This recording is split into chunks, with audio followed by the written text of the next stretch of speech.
Bonjour, bonjour Hubert. Bonjour Hugo.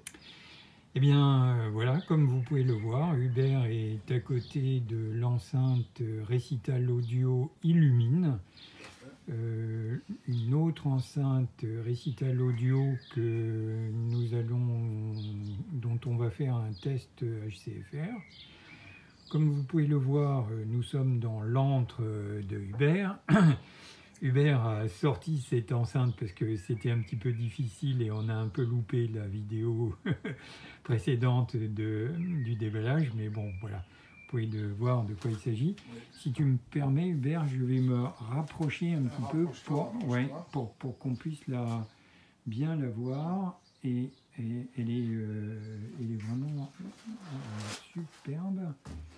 Donc le Twitter, qu'est-ce que c'est exactement? Alors le Twitter, c'est un Twitter norvégien. Hein. Les gens du nord de l'Europe sont très forts au niveau de la fabrication mise au point des haut-parleurs pour enceintes. Et c'est donc un Twitter SEAS qui s'appelle le Twitter DXT, qui a la particularité d'être équipé d'une amorce de guide d'onde qui permet une meilleure homogénéité de la directivité à la fréquence de transition entre le haut-parleur de grave médium, à savoir celui-là, qui est le L16, identique d'ailleurs à celui qui équipe Define. Mais là, nous en avons deux, donc c'est une 2 voix et demie. Qu'est-ce que c'est? C'est de l'aluminium? Alors c'est de l'aluminium, voilà. C'est un Twitter SEAS également. Un mid-woofer SEAS, un médium grave SEAS également. Le L16,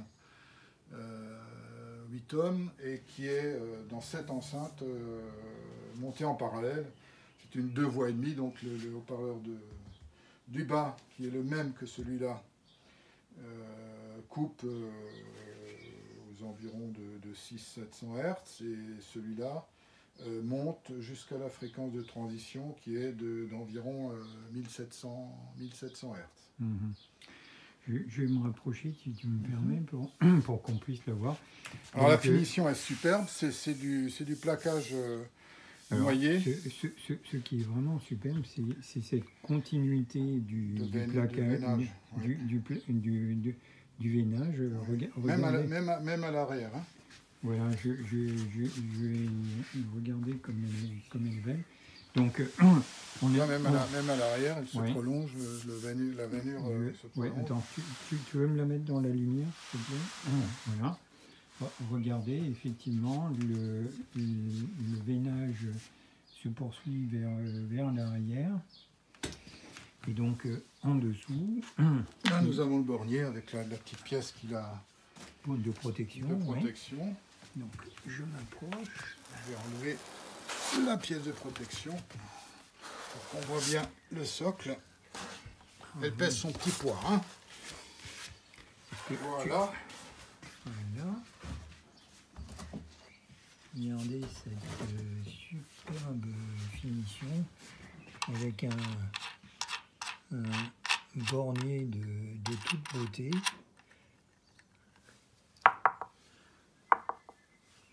L'évent donc à l'arrière et ce socle intégré, et ça respire la qualité. Alors on l'a mesuré tout à l'heure. C'est une enceinte Hubert donc en 16,5 de large. 16,5 de large. 122 de haut, environ 1. Et puis on avait dit 33 de profondeur, me semble-t-il. Hein. Ouais, c'est ça. 33. Ouais. C'est effectivement... Regardez ce Twitter avec sa grille de protection. Ce haut-parleur, et on peut remarquer ici des petites corrugations dans le caoutchouc du surround de la suspension. Oui. qui permet de s'affranchir légèrement de certains fractionnements de membrane. Il y a un petit fractionnement toujours entre la membrane rigide, quelle qu'elle soit, hein, papier ou alu ou autre, et la suspension extérieure en caoutchouc qui est tout par définition souple. Hein. Mhm.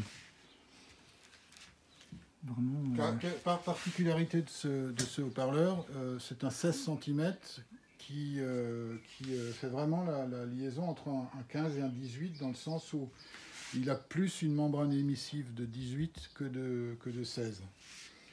Le saladier étant particulièrement fin.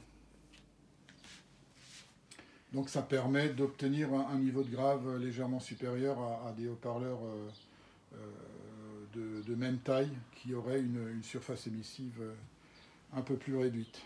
oui, tout ce que l'on va découvrir donc, dans le test HCFR à venir, avec le logo donc, tout en bas, récital audio, vraiment. C'est la finition, regardez. La finition est vraiment Elle est superbe. superbe. À noter également que le plaquage est en véritable bois, hein, intérieur et extérieur. Ce qui amène Donc, vous voyez, une insensibilité à... vous découvrez en même temps l'antre de Hubert agnostique premier. Donc, voilà, je refais un petit tour vraiment très... Alors j'ai l'impression que au niveau de la vidéo, enfin l'image vidéo est un petit peu plus claire que en réalité, mais c'est vraiment la finition là, est vraiment superbe. Regardez ces bords, et puis cette tranche là qui est... Ouais. Bon ben... On va l'ouvrir, hein, Hugo. Oui, on va arrêter la vidéo là et puis on va jouer un petit peu du tournevis pour voir ce qu'elle a dans le ventre. Voilà, on a dévissé l'arrière. La plaque bornier, ouais. Voilà. Et on découvre... Ouais, c'est du MDF, hein, feuilluré. Oui, c'est du MDF feuilluré. Belle cosse. Ça, c'est un morceau de Dacron, hein, c'est de l'amortissant acoustique. Voilà. Et l'intérieur... Et nous avons donc le filtre. Et ça, c'est quelque chose. C'est beau. Ça fait un petit moment que je n'ai pas vu un filtre comme ça. Alors on a une self. Attends, vas-y, je vais le tenir. Au fond, nous avons une self ferrite qui ne sert qu'en parallèle du woofer, des deux woofers. L'un des deux ou les deux, mais a priori l'un des deux. Pour que la self en série du woofer, du grave, qui s'occupe du haut-parleur, donc du L16, l'un des deux L16 qui s'occupe uniquement du grave, pour qu'elle fonctionne bien, pour que reprends celui-là parce que qui est une self AR de grosse section. Donc l'autre self est là sur un filtrage RLC pour que cette self fasse bien son office qu'elle coupe correctement les fréquences médium aiguës. Le reste, les petits cylindres bleus, ce sont des condensateurs MKP, hein, de haute qualité, Jensen. Le petit condensateur noir en parallèle de la self. Oui, tout à fait au bout là-bas. Oui. Enfin, c'est pas un petit, hein, Non, non, celui-là, le premier au-dessus. Le premier, ouais, ouais. d'accord. Celui-là, il est pour annihiler certaines résonances du haut-parleur métal. C'est une technique pour casser le pic de résonance à haute fréquence des médiums woofers ou woofers. Il y a un gros condo tout à fait au fond. Alors la structure du filtre, c'est du deuxième ordre électrique, me semble-t-il, sur le grave et le médium grave, et du quatrième ordre électrique sur le tweeter. Et on voit ici là, le câblage. Le câblage, donc j'ai l'impression que c'est du 2.5. Peut-être c'est du 2.5 sur les woofers. Ouais, j'ai l'impression, ouais, ça a l'air d'être du 2.5. Et du 1.5 sur le Twitter, me semble-t-il. Ouais. Proche. Et ce que l'on voit ici, plus particulièrement, c'est le plaquage interne. Donc voilà. C'est un double plaquage, et donc on voit que c'est une finition extérieure et intérieure doublement plaquée. Et les parois sont MDF de 18 mm. D'accord. Alors, je pense que si tu regardes vers le haut, peut-être que tu verras le premier renfort. Et essaye de passer un petit peu comme ça, là, Regarde voir si tu vois le premier renfort.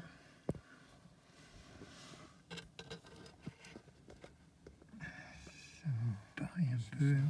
Ouais, non, c'est... Oui, c'est un peu tricky. Ouais, c'est un peu difficile. Enfin bref, filtre de qualité, composants de qualité. Oui, c'est de la très haute qualité. Et moi, ce qui me plaît, en fait, c'est comment dire, la conception en l'air.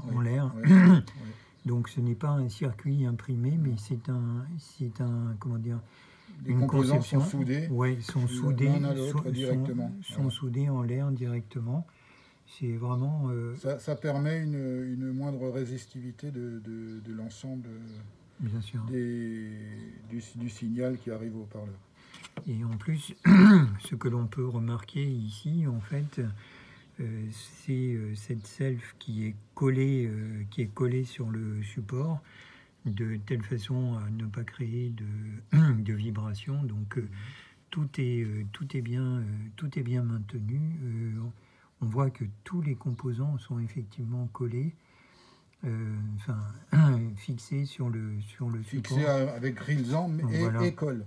Et colle, ouais. Non, c'est vraiment c'est du très très haut niveau. Très très très haut niveau, ouais. Ok, on va... ne quitte pas, juste éclaire comme ça, c'est pour qu'on voit... Non, descend, voilà. Pour qu'on voyez que, en fait, en face... Non, vous ne pouvez pas le voir. Peut-être baisser un petit peu. On voit que l'intérieur de la face avant est également plaqué. Exact. C'est un plaquage complet. Ok, on va démonter le haut-parleur. Voilà, Hubert vient de poser l'enceinte à plat. Il est en train de démonter le haut-parleur.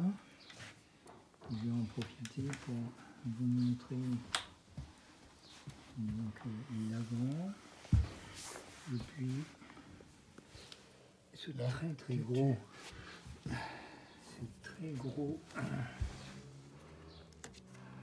Attends, juste 2 secondes. Je vais juste te montrer qu'on pouvait visser des pointes. Ah ouais, c'est intéressant. Vous voyez, effectivement, donc il y a des inserts pour visser directement des pointes dessus. Donc une très belle conception. Effectivement, regardez ce support. Le support avec découplé. C'est un support rigide. Et donc ça crée comme une espèce de c'est en bois. C'est en bois, oui. Voilà. C'est du bois peint, oui. Ouais. Voilà. Pendant que je faisais la vidéo, Hubert est en train de démonter le haut-parleur. Vas-y, Hubert. J'attends que Hugo me paye un truc à mettre sur la perceuse, sur la dévisseuse. Exactement. Mais ça lui est pas venu à l'esprit, malheureusement. On n'en a pas parlé. Je vais mettre ça à l'ordre du jour du prochain conseil d'administration de l'association des membres HCFR. Waouh. Allez, voyons voir. Voilà, alors.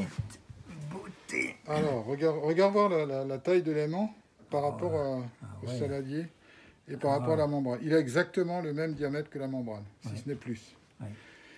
Attends, alors, tu veux le mettre pour qu'on puisse le voir à la lumière, ouais. Voilà. Alors, ce qui est remarquable, c'est que, l'écart entre l'aimant et le support du spider. Je fais un petit... Ça, c'est le support du spider, là. Ouais. Et tu vois, le spider est un spider noir. Corrugation. Voilà. Hop. Attends, je vais peut-être prendre mon téléphone. Pour éclairer, ouais. Pour éclairer un peu, pour qu'on voit un peu ce qui se passe. Ouais. Voilà. Allez, on peut y aller, je te le tiens. Ouais, ok. Voilà. Oui, effectivement, on voit bien le... Tu vois ? Ouais. On voit bien, regarde la corrugation, c'est du tissu teint en noir. Oui. Tu vois là, je le fais bouger là. Oui, tissu, je vois. Ouais. Derrière, on a donc le support de bobine avec le démarrage des fils de bobine. Et vous voyez le débattement potentiel de la bobine. C'est très important. C'est très important, effectivement. Avec un déport, non, c'est vraiment magnifique. Voilà, ça sert à bien aérer la bobine mobile pour que lors de fortes élongations longues, elle se refroidisse correctement. Oui. Non, c'est des haut-parleurs de très haut niveau. Hein. Et effectivement, c'est de châssis Xamac, en alliage d'alu, très rigide. Attendez, on va regarder l'arrière. Voilà. Avec, là aussi, un trou de décompression supplémentaire. Oui, c'est ventilé. Ventilé. La bobine est assez importante. Hein, le diamètre de bobine est très important. Je crois qu'il fait 34 mm. Voilà, donc Made in Norway, comme vous pouvez le voir. L16 RNX, 8 tonnes. Voilà. 6.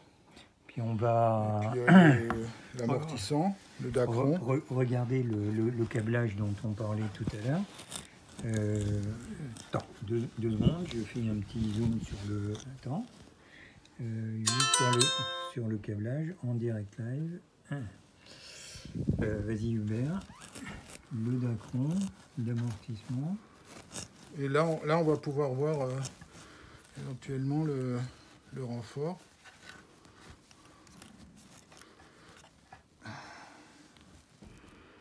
Est-ce qu'il se...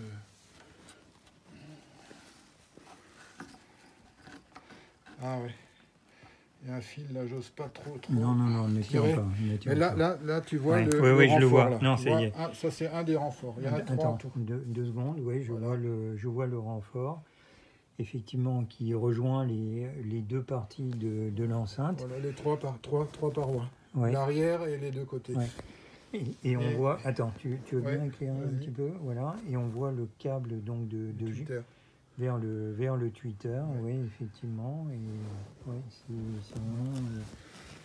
Et normalement, tu vois également là le deuxième renfort, sachant qu'il y en a encore un en dessous du woofer. Oui, d'accord. Tu vois? Voilà. Oui, je vois. On voit bien. Ouais. Je vais remettre tout ça. Voilà. Voilà, Hubert vient de poser l'enceinte sur le pèse-personne, comme vous pouvez le voir, 25,4 kg. Impressionnant.